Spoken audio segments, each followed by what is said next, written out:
오늘 말씀은 예수님을 믿고 그 믿음을 가지고 행동하는 믿음으로 12년간 알아왔던 불치병에서 고침받은 한 여인, 구원받은 한 여인에 관한 말씀입니다. 기독교 성지인 예루살렘 성에 가면은 예수님께서 십자가를 지시고 골고다, 저 갈보리 언덕까지 걸어가신 길이 지금도 있습니다. 그 길을 라틴어로 슬픔의 길이다 하는 뜻을 가진 비아 돌로로사라고 부릅니다. 예수님이 인류를 위해 십자가를 지시고 걸어가신 그 비아 돌로로사에는 예수님께서 순환을 당한 14개의 지점이 있습니다. 비록 우리가 전쟁통이지만은 갈 수가 없지만은 사진을 보면서 잠시 제가 여러분에게 비아 돌로로사를 소개하도록 하겠습니다. 제1지점은 예수님이 빌라도의 법정에서 사형 선고를 받은 곳입니다. 지금은 아랍 사람들의 초등학교여서 무슬림들이 있어서 그곳에 크리스천들이 들어가지를 못하기 때문에 저 사진이 최고의 그런 사진이 됩니다. 저곳에서 예수님께서 사형 언도를 받으셨습니다. 제2지점은 로마 군사들이 예수님께 머리에 가시멸관을 씌우고 예수님의 따귀를 때리고 예수님을 조롱하고 예수님 몸에 홍포를 입혀서 십자가를 지고 걸어가게 했던 곳입니다. 제3지점은 예수님이 참 많이 맞으셔서 이 뼈조각이라든지 이런 데 붙어있는 그런 채찍에 맞으셔서 온몸에 피를 너무 많이 흘리셔서 예수님이 십자가를 지고 가시다가 쓰러지신 곳입니다. 첫 번째 쓰러지신 곳입니다. 그 당시 예수님이 졌던 십자가의 무게가 얼마냐? 34에서 57kg, 그러니까 기둥 한 개니까 횡으로 된 십자가를 지고 가셨는데 그것이 거의 50kg나 되는 무거운 십자가를 지시고 처음으로 쓰러지신 곳입니다.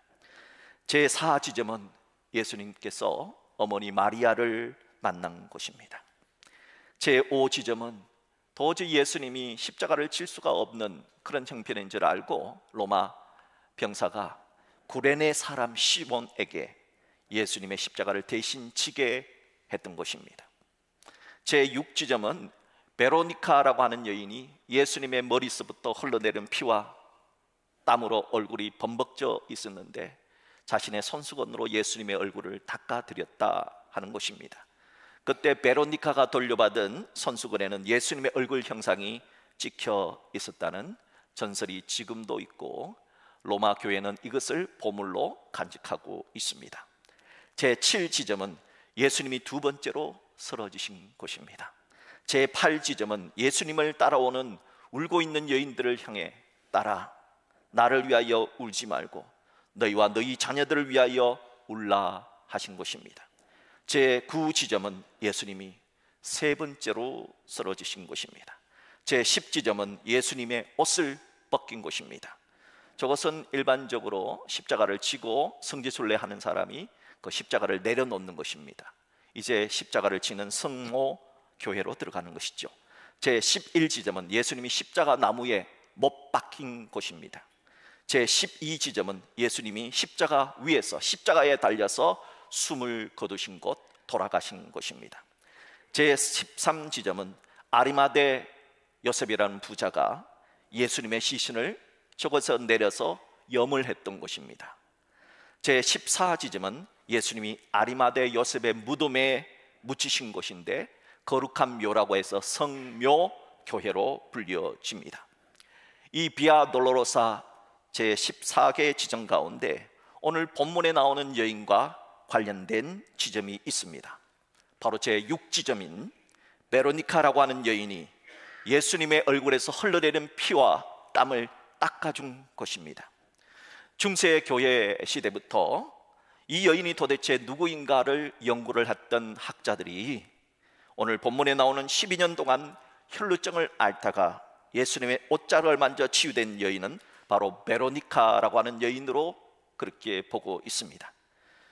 예수님의 치유를 받은 이후에 이 여인은 예수님을 따르는 여자 제자가 되었다고 합니다. 그리고 예수님이 십자가를 지고 골고다 언덕을 오르실 때 남자 제자들은 다 무서워서 도망을 갔지만 끝까지 마리아와 함께 막달라 마리아와 함께 수많은 마리아들과 함께 마지막 길에도 끝까지 함께하여 예수님의 얼굴에 흐르는 피와 땀을 닦아 주었다 하는 전설이 내려오고 있습니다.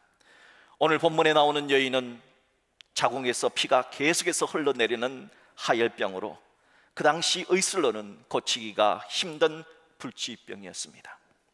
그런 혈루증을 무려 12년 동안이나 앓고 있었습니다. 당시 혈루증은 부정한 병이었습니다. 자신만 부정하게 만드는 것이 아니라 그 사람을 만나는 수많은 사람도, 접촉하는 모든 것도 다 부정타게 한다는 인식 때문에 집 밖에 나와 돌아다니는 것도 힘들었습니다. 또한 이 여인은 기도하러 성전에도 올라갈 수가 없었습니다. 그러니 얼마나 힘들었겠습니까? 여러분, 힘들어도 기도할 수 있다는 것은 복이지요. 그런데 기도할 수조차 없다, 얼마나 슬펐겠습니까? 그런 기간이 무려 12년이나 되었으니 얼마나 울면서 나날을 보내었겠습니까? 성경에 나오는 숫자 중에는 영적인 의미를 지닌 숫자가 종종 나옵니다. 오늘 특별히 오늘 본문에 나온 이 여인이 고통당한 때가 12년이라고 기록되어져 있습니다. 오늘 본문에 12년간 혈루증을 앓던 이 여인의 사건은 독특하게 다른 한 사건과 연결되어져 있습니다. 성경에서 두 개의 사건을 한꺼번에 묶어서 설명하는 것은 굉장히 특별한데요, 회당장 야이로의 12살 난 소녀가 병이 들어 죽었는데 예수님께서 가셔서 달리다굼이라고 말씀하셔서 죽은 소녀를 살려낸 이야기, 바로 그 이야기와 이 혈루증 여인의 이야기가 합쳐져 있는 아주 독특한 본문을 가지고 있습니다. 그런데 그 소녀의 나이도 몇 살이었느냐? 12살이었습니다 12살 난 죽은 소녀를 살려주신 예수님께서 12년간 불치병인 혈루증에 시달린 여인을 고쳐주셨다는 겁니다. 과연 이 10이라는 수에는 어떤 영적인 의미가 들어가 있는 걸까요? 10이라고 하는 숫자는 이스라엘에서 이스라엘 구약시대의 12지파, 또 예수님의 제자도 12제자, 이렇게 완전수로 주로 사용이 되었습니다. 10이라고 하는 숫자는 하늘의 수, 하늘, 땅, 지하, 하늘의 수 3과 땅의 수, 동서남북 4가 곱해진 수로, 우리가 소위 말할 때 하늘만큼 땅만큼 하잖아요. 그것을 하늘만큼 땅만큼을 숫자로 표현하면 바로 12라고 하는 숫자로 표현을 했던 겁니다. 그 뜻은 완전하다, 완벽하다는 뜻입니다. 12살 난 소녀가 죽었다는 것은 사람이 볼 때는 완전히 죽었다는 뜻입니다.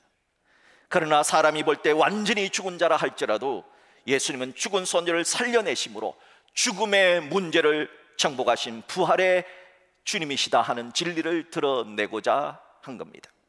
단 12년 동안 혈루증을 앓은 이 여인에게 12년이라 하는 숫자는 당시 사람의 힘으로서는 고칠 수가 없다, 완전한 불치병이다 하는 뜻을 가지고 있습니다. 그래서 본문 26절 말씀을 보세요. 많은 의사에게 많은 괴로움을 받았고 가진 것도 다 허비하였으되 아무 효용이 없고 도리어 더 중하여졌던 차라고 말하고 있습니다. 이 여인은 더 이상 그 당시의 의술로는 불가능한 완전한 불치의 병을 앓고 있었다라고 하는 것이 바로 10이라는 숫자 속에 들어있는 것입니다. 그 여인은 완전수 10이라는 숫자처럼 완전한 절망의 자리에 놓여 있었던 겁니다. 그런데 그 절망의 자리에 있었던 그 여인이 어떻게 그 불치병에서 고침을 받게 되었을까? 도대체 어떤 비결이 있을까? 이것을 알려주는 말씀이 오늘 본문의 핵심 메시지입니다. 두 가지로 볼 수 있습니다. 첫째는 예수님이 절망 속에서 희망을 주시는 분이심을, 예수님이 구세주이심을 믿는 절대 믿음이 있었기 때문입니다. 믿음 때문이라는 겁니다. 그 절망의 자리에서 그 여인에게 예수님에 관한 소식이 들려오기 시작했습니다. 믿음은 어떻게 시작되는가를 한번 보세요. 자, 본문 27절을 보세요. 그 여인이 예수의 소문을 듣고, 예수의 소문을 듣고, 그렇습니다. 믿음은 들음에서 시작되는 겁니다. 무엇을 듣느냐? 예수님에 관한 소문, 예수님에 관한 말씀을 들음으로 믿음은 시작되는 겁니다. 아마 그 여인의 가족은, 이 여인은 지금 가버나움이라는 곳에 살고 있었어요. 그런데 예수님께서 가버나움에서 많은 기적을 행하셨던 것을 우리는 알고 있습니다. 아마 그래서 그 여인의 가족이 자신이 살고 있는 가버나움에서 예수님께서 행해 주신 기적을 말해 주었을 겁니다. 그래서 가버나움에 살고 있는 왕의 신하의 아들이 있었는데, 왕의 신하의 아들이니까 장관쯤 되잖아요. 그런데 그 장관의 아들이 죽은 거예요, 갑자기. 근데 예수님은 그곳까지, 그 집까지 직접 가지 않고 멀리서 말씀만 했는데도 그 말씀으로 원격 치유가 일어났다 하는 겁니다. 너 들었어? 예수님이 그렇게 하셨대 하는 이야기를 들었을 겁니다. 또한 어느 날 가버나움 회당에 소리를 질러대는 귀신 들린 한 사람이 있었는데, 예수님께서 잠잠하라 꾸짖었더니 더러운 귀신이 그 사람에게서 경련을 일으키고 떠나갔던 이야기도 들었을 겁니다. 또한 가버나움에 베드로의 장모가 살고 있었는데, 예수님께서 그 집을 방문했을 때 베드로의 장모가 열병을 앓고 있었습니다. 학자들은 학질이나 말라리아일 가능성이 많다고 그렇게 얘기합니다. 그런데 그 열병에 걸려서 고통 중에서 알아 누워 있었는데 예수님께서 손을 잡아 일으켰더니 깨끗하게 고침받아서 베드로의 장모가 일어나서 예수님을 대접했다 하는 이야기도 전에 들었을 겁니다. 또한 예수님은 가버나움에 있는 중풍병자가 한 명 있었는데, 그 중풍병자에게는 정말 절친 4명이 있었는데, 그 절친 4명이 중풍병자를 들끝에 메고 갔을 때 예수님께서 그 4명의 친구의 믿음을 보시고 고쳐주셨다 하는 이야기도 들었을 겁니다. 바로 그 예수님이 오늘 우리 마을 가버나움에 오셨다 하는 소식을 이 여인에게 들려준 겁니다. 그 여인이 그 소식을 듣고, 예수님에 대한 소식을 듣고 마음속에 희망이 생기기 시작했습니다. 나도 예수님 만난다면, 나도 예수님 만난다면 내 병도 고침받을 수 있다는 희망이 생기기 시작한 겁니다. 여러분, 희망은 어디에서 날까요?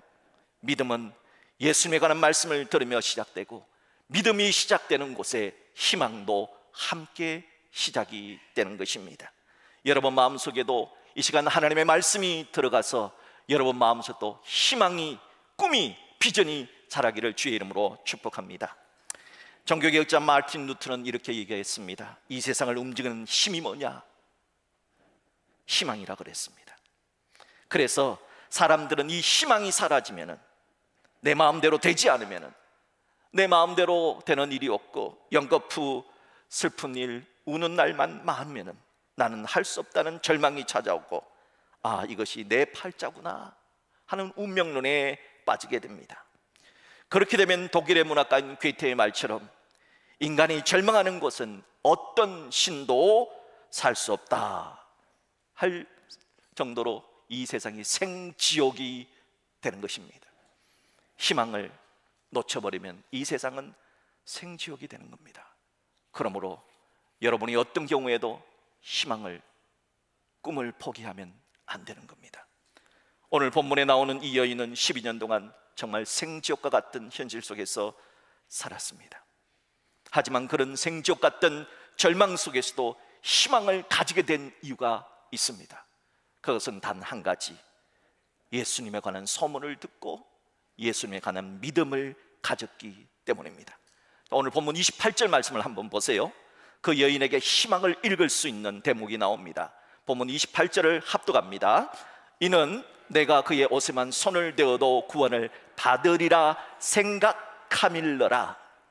내가 예수님 옷에만 손만 대어도 구원을 받을 수 있을 거야. 내가 예수님 옷에 손만 대어도 나는 나을 수 있을 거야. 예수님이 그렇게 해주실 거야 라고 하는 희망이 그 여인에게 생겨난 근본적인 원인은, 나는 할 수 없지만 예수님은 할 수 있어. 그리고 내가 그 예수님을 믿어 라는 믿음에 의한 것입니다. 그리고 놀랍게도 예수님은 그런 생각을 가진 이 여인의 믿음을 알아보시고 이렇게 말씀해 주셨습니다. 딸아, 내 믿음이 너를 구원하였으니 평안히 가라. 내 병에서 너여 건강할지어다. 1세기, 2세기 초기 기독교 문서에는요, 기독교인들의 이름 앞에 아주 독특한 호와 같은 별칭이 기록되어 있었어요. 티테디우스라고 하는 별칭입니다. 그러니까 일반적인 사람을 얘기할 때 바울도 어떻게 이름을 붙이느냐, 그냥 바울이라고 하지 않고 티테디우스 바울, 그리고 요한도 티테디우스 요한이라고 기록을 했습니다. 그러면 여기서 말하는 티테디우스라는 뜻이 뭐냐? 결코 염려하지 않는 사람이라는 뜻을 가지고 있습니다. 초기 기독교인들은 자기 이름 앞에 티테디우스라고 이름을 써서 붙였습니다. 왜 그렇게 했을까요? 예수 믿는 사람들은 근심에서 해방되었다, 절망에서 해방되었다 하는 것을 믿지 않는 사람들에게 증거하고 싶었기 때문입니다. 당시 예수 믿는 사람들은 믿지 않은 사람과 똑같은 문제를 만나서도 반응하는 태도가 달랐다 합니다. 가령 가난할지라도 밥 한 그릇 놓고 믿지 않는 사람들은 고작 이것밖에 없냐고, 아이고 내 팔자야 하면서 화를 냈지만은, 우리 그리스도인들은 밥 한 그릇을 놓고도 하나님께 감사하며, 하나님 이 음식 먹게 해주신 것도 감사하고, 이 음식 주신 것 참 감사합니다 하며 감사 기도를 드렸다 합니다. 여러분, 정말 힘들고 어렵다면 제가 여러분에게 꼭 가보기를 원하는 곳을 한 곳 추천해 드립니다. 소록도 한번 가보세요. 소록도 나병 환자들이 예배드리는 모습을 한번 가셔서 한번 보시면 여러분의 인생이 바뀌어질 겁니다. 소록도 나병 환자들에게 가보면 손가락 없는 사람을 많이 볼 수가 있어요. 저는 제일 처음에 보면서 깜짝 놀랐습니다. 코가 없는 거예요. 사람이 코가 없고요, 그냥 구멍만 2개 뚫려 있어요. 코가 문드러져 사라졌어요. 눈도 문드러져 있어요. 한쪽 눈 겨우 볼 수 있어요. 그럼에도 예배하고 찬양할 때 어떻게 찬양하느냐, 정말 믿기 어려울 정도로 감격적인 찬양을 드립니다. 그 어떤 유명한 가수가 부르는 것보다 훨씬 더 위대한 찬양을 드립니다. 그런 모습을 바라보면서 저 자신이 참 많이 부끄러웠던 기억이 생각납니다.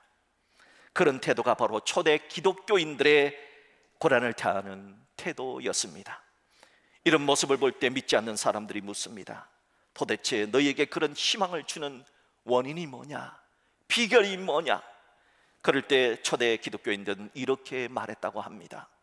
예수님 때문이다. 예수님에 대한 믿음 때문입니다. 사랑하는 성도 여러분, 여러분의 이름 앞에 티테디우스, 나는 염려 전혀 없는 사람이다 하는 이름을 한번 붙여보세요. 나는 티테디우스 최영태입니다. 여러분 이름을 넣어서 한번 말해볼까요? 시작. 나는 티테디우스 최영태입니다. 그렇습니다. 우리는 하나님을 믿는 믿음 때문에 결코 염려하지 않아도 되는 사람입니다.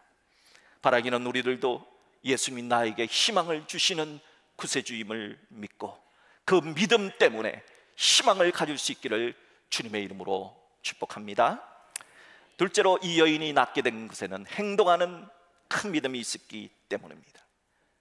그렇기에 불치병에서 고침받았습니다. 믿음에는 반드시 그 사람의 믿는 만큼의 행동이 나타나게 되어져 있어요.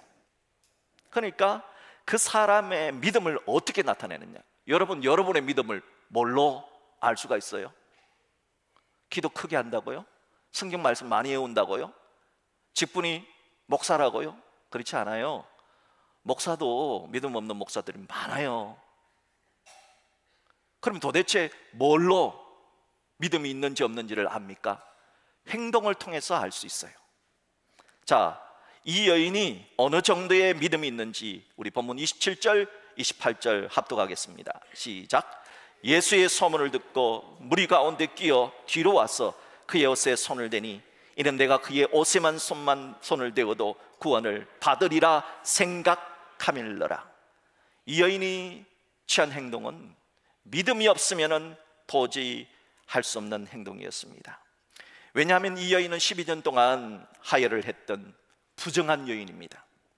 레위기 15장에 보면 이 여인과 같이 유출병이라 그러는데요, 유출병이 있는 사람은 앉아도 그것이 부정탑니다. 그래서 앉은 모든 것은 다 불태웁니다. 누워도 모든 것이 부정합니다. 그 사람이 누웠던 모든 것은 다 불태웁니다. 만지든지, 만졌다 그러면은 이거 만질 거 전부 다 깨트리고 불태워야 합니다. 그리고 침이 튀었다, 침 튀면은 그 침 튄 것 전부 다 부정하게 되는 겁니다. 그래서 유출병 환자는 나병 환자들처럼 당시에는 격리 조치를 했습니다. 그런데 이 여인은 거리로 돌아다니면 안 되는 겁니다. 그런데 지금 이 여인은 거리로 돌아다니고 있어요. 만약 이 여인이 유출병자라는 사실이 발각이 되면은 사람들에게 돌 맞아 죽는 겁니다. 그러니까 지금 이 여인은 예수님을 만나기 위해서 사람들에게 돌 맞아 죽을 결단을 하고 예수님을 찾아간 겁니다. 목숨 걸고 예수님을 찾아간 것입니다. 특별히 28절에 생각하밀러라라고 하는 헬라어 단어인 엘레겐이라고 하는 단어는 반복적인 행동을 나타내는 동사입니다. 그 여인은 마음속으로 한 번만 내가 만졌으면 아니고 한 번만 그런 생각을 하고 한 것이 아니라 계속해서 내가 예수님 만나러 가야 되는데, 내가 예수님을 만나면은, 내가 예수님의 옷가에 손만 대면은 나는 구원받을 거야, 나는 나을 수 있을 거야, 계속해서 반복적으로 생각하고 또 생각했다는 겁니다. 그렇다면 여기서 예수님의 옷가에만 손을 대어도 구원을 얻을 거라 하는 생각을 그 여인의 머릿속에, 그의 마음속에 넣어준 사람이 누구일까? 넣어준 존재는 누구일까? 성경은 성령님이라고 말합니다. 왜 그러냐? 고린도전서 12장 3절 말씀 같이 읽을까요? 성령으로 아니하고는 누구든지 예수를 주시라 할 수 없기 때문입니다. 성령님께서 이 여인에게 예수님의 겉옷만 만져도 나는 나을 수 있다는 생각을 자꾸 계속해서 반복적으로 떠오르게 해 주셨던 것입니다. 여기서 우리가 한 가지 알아야 될 사항이 있습니다. 믿음은 적극적인 사고방식과는 다르다는 사실입니다. 적극적인 사고방식은 믿음이 아닙니다. 마인드 컨트롤과 같은 심리적인 요법입니다. 왜냐하면 적극적인 사고방식의 핵심은 주어가 언제나 나입니다. 내가 마음 먹기에 달렸다 하는 것이 적극적인 사고방식입니다. 물론 이러한 자기암시, 마인드 컨트롤 이런 것은 자기 인생을 살아가는데 도움이 많이 됩니다. 그래서 세상 사람들은 적극적인 사고방식을 가져야 된다 말합니다. 하지만 이것은 믿음은 아닙니다. 믿음은 마인드 컨트롤과 달라요. 믿음은 언제나 주어가 내가 아니라 예수님입니다. 하나님입니다. 하나님이 하셨어요. 예수님이 하셨어요. 예수님께서 예수님의 이름으로, 예수의 능력으로 고난을 극복하게 해 주실 것임을 믿는 겁니다. 그래서 믿음은 언제나 주어가 예수님이고 하나님이고 성령님이고, 주님이 명령하셨기에 우리들은 주의 말씀을 믿고 행동하는 것입니다. 그러기에 믿음에는 꼭 반드시 행동이 따라야 합니다. 주님이 말씀하셨는데도 그 말씀대로 살지 않는다, 행동하지 않는다면 그 사람의 믿음은 죄송하지만 짝퉁입니다. 가짜입니다. 오늘 본문에 나타난 이 여인은 죽을 각오로 예수님께 나아갔습니다. 저는 이 여인이 어떤 모습으로 나아갔을까 상상을 해봤습니다. 아마 이 여인은 낮은 포복을 해서 기어가지 않았을까 생각합니다. 사람들이 너무 많이 있었어요. 사람들이 너무 많아서 도저히 예수님께 가까이 갈 수가 없었습니다. 그래서 기어서 사람들 발과 발 사이를 지나서, 때로는 넓은 가랭이 사이 속으로 들어가서, 그리고 예수님의 옷자락을 만졌을 겁니다. 예수님은 그 여인의 행동하는 믿음을 보시고 따라 내 믿음이 너를 구원하였다, 그렇게 치유해 주실 겁니다. 여러분, 우리가 믿음이 있어도 우리 앞에는 수많은 장애물들이 많이 나타납니다. 여러분, 여리고의 세무서장 삭개오를 아시지요? 삭개오는 키가 굉장히 작았습니다. 얼마나 작았는지는 알 수 없지만은 사람들은 난쟁이라고 놀릴 만큼 키가 작았습니다. 그런데 그 세무서장 삭개오는 여리고의 최고 부자였습니다. 가장 많은 돈을 가지고 있었습니다. 근데 돈만 많으면 뭐 합니까? 사람들이 존경해 주지 않고 욕만 해야 되는데 살맛이 납니까? 처음에는 돈만 많으면 좋은 줄 알았지요. 그래서 돈을 벌었습니다. 그러나 돈만 많아도 되는 것이 아닙니다. 돈도 많아야 되고요, 건강도 있어야 되고요, 사람의 존경도 있어야 되거든요. 그래서 이 고달픈 인생을 살아가는 삭개오가 예수님에 대한 소식을 듣고 예수님을 한번 만나기로 결정합니다. 근데 예수님이 있는 곳에 사람이 너무 많아요. 장애물이 너무 많아요. 내가 예수님 만나서 인생의 방향 전환을 하고 싶은데 장애물이 너무 많아요. 그랬을 때 삭개오가 포기했습니까? 아닙니다. 믿음이 있는 사람은 포기하지 않아요. 어떻게 했습니까? 세무서장이라는 체면을 내려놓습니다. 자존심을 내려놓습니다. 그리고 돌무화과 나무 위로 올라갔습니다. 그리고 예수님을 만났습니다.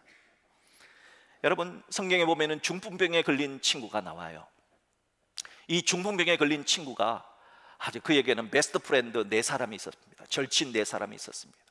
이 절친이 사랑하는 친구가 아파서 병들어서 중풍병에 걸려서 누워있다는 사실에 너무 가슴 아프게 생각해서 예수님을 만나면 고침받을 수 있다 하는 소식을 듣고 예수님께로 데리고 갑니다. 어떻게 했습니까? 들것을 그대로 메고 4사람이 메었겠지요.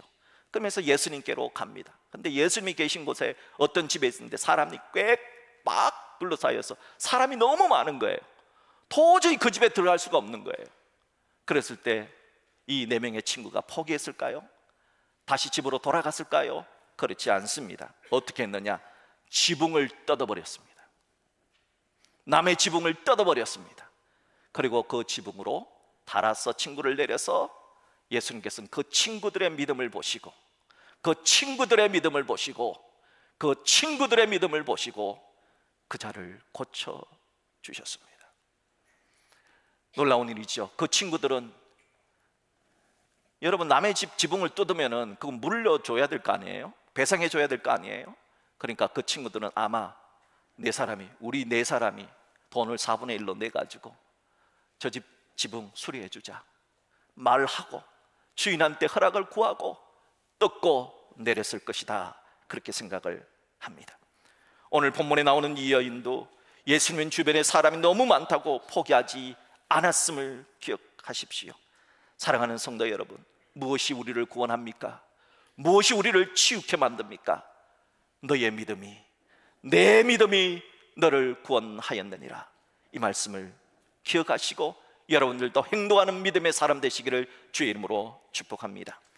세계적인 부흥사였던 무디 목사님은 작은 믿음에도 작은 믿음이 있고 큰 믿음이 있는데, 작은 믿음은 그의 영혼을 하늘나라로 인도하지만 큰 믿음은 오늘 하늘나라가 그의 영혼에 임하게 한다는 겁니다.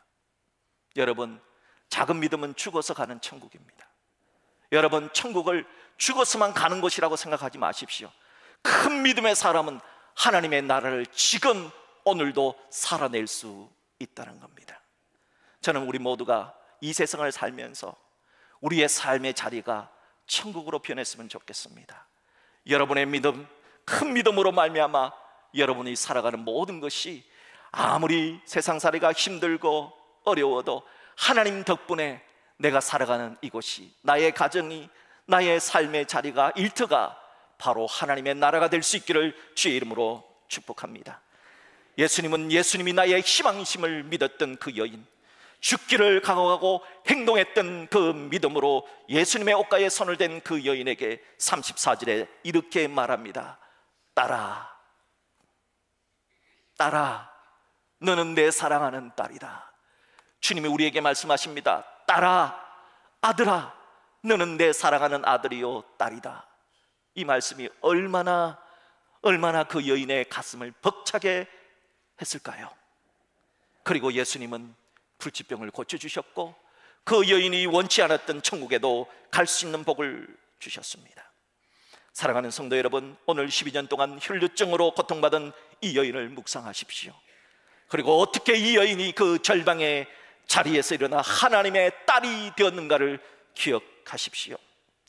1577년에 엘 그레코라고 하는 스페인 화가는 비아 돌로로사 십자가를 지고 가는 그 길에서 예수님의 피와 땀을 손수건으로 닦아준 여인, 이 혈루증의 여인을 그림으로 그렸습니다.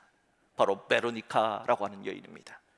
그리고 베로니카가 예수님의 얼굴을 닦은 후에 수건에 예수님의 형상이 새겨졌다는 그 장면을 성녀 베로니카의 수건이란 작품으로 남겼습니다.